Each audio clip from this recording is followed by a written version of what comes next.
I am really envious of a certain type of gamer who is completely separated from any online discourse about gaming, who can just play whatever games pique their interest without any particular knowledge of the nonsense that goes on online within the broader gaming fandom.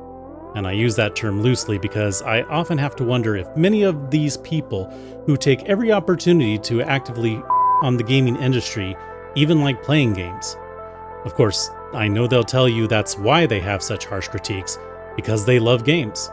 Unfortunately, as a gaming content creator, albeit a very small gaming content creator who knows next to nothing, I am often privy to the incessant ramblings and ravings of those online who seem to believe the gaming industry by and large have declared war, for lack of a better term, on typical gaming fans. The other week, the Game Awards, which is one part award ceremony celebrating the best in the year's games, and two parts shameless advertisement for the upcoming crop of gaming fare, held their annual due, and it was 3 hours I'll never get back. But I'm not here to talk about any specific issues I had with the Game Awards or the results thereof, and whether I agreed with said results, but I do want to take a quick moment to highlight the upcoming games that piqued my interest, and then do a bit of a breakdown of a trailer for a game that may end up becoming the one I'll be looking forward to the most out of those that were presented. There were a slew of trailers on display at this year's TGAs, but only a few were of genuine interest to me. As a Souls fan, I'm of course intrigued by Elden Ring Night Rain, a co-op roguelike set in the lands between. Co-op isn't usually my thing, but honestly this game looks pretty badass, and could be a lot of fun, even if I have to play with other people. Uh-oh. What? People. Next is Split Fiction. This game looks interesting. It also looks possibly overstimulating, and seems very ambitious in what I think it wants to do. Still, I am intrigued by the concept, and might give it a try when it comes out. Onimusha. I played the original Onimusha on PS2 when it came out, and thought it was amazing. I think I played the second game in the series as well, but I actually don't really remember. I've heard some younger creators indicating they don't have any familiarity with Onimusha, and that kind of surprises me. Yes, it's maybe a bit before their time, but there are a lot of other properties that younger streamers or creators do know of, and it's kind of a shame this isn't on their radar. Hopefully this new iteration turns out as fun as the original. The Outer Worlds 2. Haven't played the first The Outer Worlds game, not sure why I missed it, but The Outer Worlds 2 possibly looks like a lot of fun. I may have to go back and try the first game to get some context. Dispatch. I'm intrigued by this game. I don't know if it's something I'll ultimately want to play, and I'm not even sure what kind of game it is. At this point, I'm kind of thinking an interactive anime/manga novel where you get to make some of the choices, but if so, how much influence do your choices have on the story? Whatever the case, I'm curious to learn more about this one. And Witcher 4. Here we're starting to get into the meat of why I'm making this video. And yes, it is motivated by the negative online discourse when it comes to certain elements being implemented into modern games, as if those elements didn't already exist in games going back years and years. I've never played any of the Witcher games, never read the books, so I don't really have a dog in this fight per se. I did watch the Netflix series and enjoyed it quite a bit, so I understand to an extent people would not be so happy that Geralt isn't the main character, and that is a valid complaint. But it is Ciri. As someone who watched the show, Ciri is a favorite character of mine, so I'm interested in having her be the MC for the new installment, which I am thinking of playing despite having never played Witcher 3 or its predecessors. But the complaints I find that are not valid are the ones that say Ciri in this game is uglified, and therefore I guess woke or whatever that means. I mean, I think she looks pretty good. She looks like a badass. She seems to be a bit of a hardened witcher at this point. Is she supposed to look like she walked out of the forest with a full face of makeup, midriff exposed, 2 weeks shy of visiting a Beverly Hills plastic surgeon? Seriously, get real. Grow up. I don't get the hate. And that, I guess, brings us to what I'm really here to do, which is talk about the trailer revealed at the Game Awards that, aside from possibly Elden Ring, piqued my interest the most. And that is Naughty Dog's Intergalactic: The Heretic Prophet.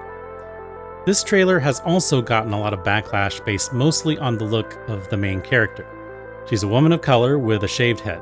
I personally don't have any problem with it, and I honestly don't understand why anyone else would either.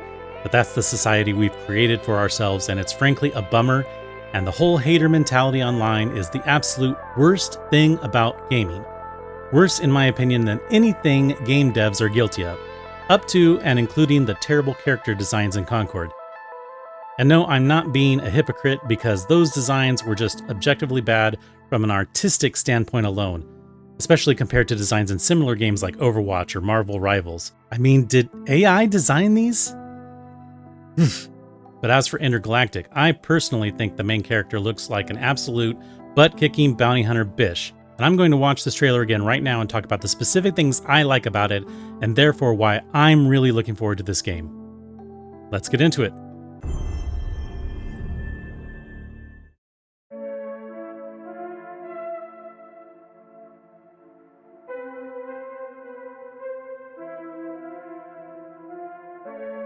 The suffering of generations must be endured to achieve our divine end.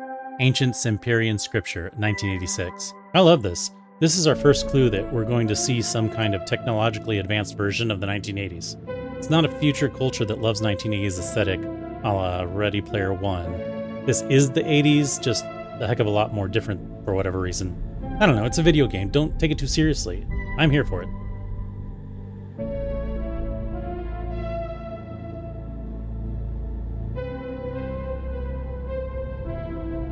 This ship is really sleek, and I like it. And it's a Porsche. It's almost giving Akira's motorcycle if Akira's motorcycle were a spaceship, and I'm into it. So here we have Jordan, the main character, buzzing her hair, and if you can't suss out the actual femininity this pose is giving, God help you. Honestly, if you don't see what I see, you're just beyond help, probably. And wow, she's bald. It's not like we've never seen bald or very short-haired women in media who are still beautiful. What about this one? Natalie Portman. What about this one? K-Stu, around when she was shooting underwater. Great movie, by the way. What about this one? Alicia Vikander in Ex Machina. Also a great movie, by the way. And still all quite attractive, whether they have short hair or not. Honestly, you haters are f***ing weird. Grow the f*** up. Moving on. Jordan, tell me something good. Well, you're right. I don't know why, but I get Cowboy Bebop vibes from all this. Excellent. How is that excellent? I really like how the cameras are activating and deactivating as she moves through the ship.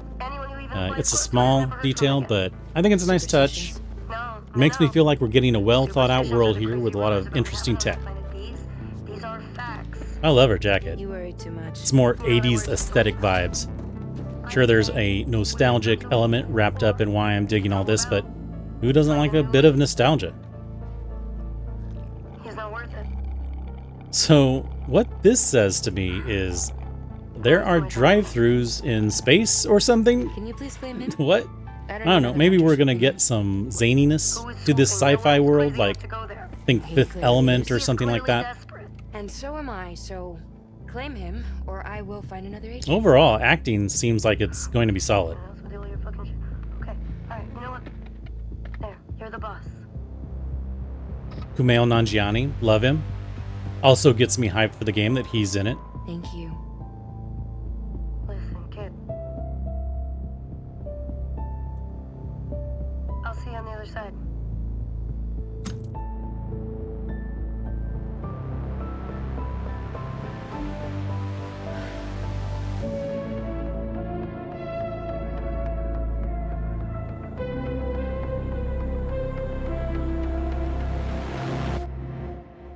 A little product placement, but I'll allow it. Goes with the whole 80s feel. Now, why CDs are a thing instead of digital music in a technologically advanced setting, I can't say, but may I remind you that people are still buying and listening to vinyl records in 2024. I would kill for a pair of Adidas like that. And frankly, I love that she's wearing tennis shoes. And I love me some Pet Shop Boys, so die mad, I guess, haters. It's a Sin is an absolute banger.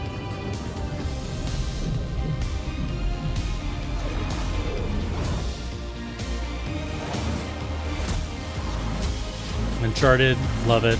Last of Us, love it. These are beloved games. Guys, this is Neil Druckmann.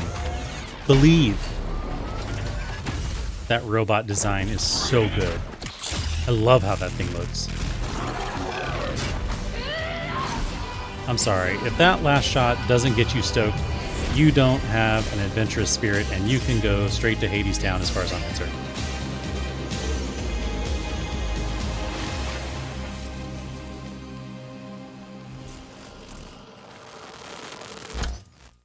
So yeah, I'm stoked for Intergalactic. Based on this trailer, I think it could be a lot of fun.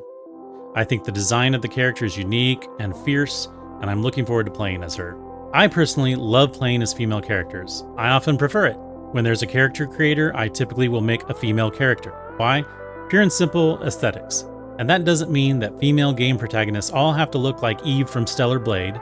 I love Eve from Stellar Blade. I loved Stellar Blade. It was a lot of fun. You can watch my playthrough on this channel. Eve looked great. She was hot and badass. But I don't want every female protagonist to look like that. There's plenty of that in games, and I think it's fine.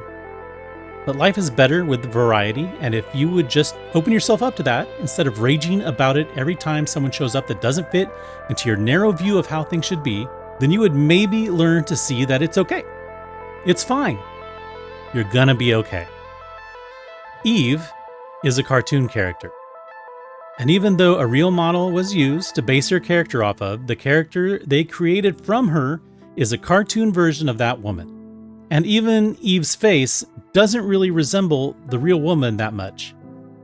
But games like Intergalactic, or Witcher 4, or Star Wars Outlaws are trying to use a style of animation that is more photorealistic, which Stellar Blade isn't. And honestly, that technology hasn't gotten really good at rendering characters that do justice to the women or men they're based on.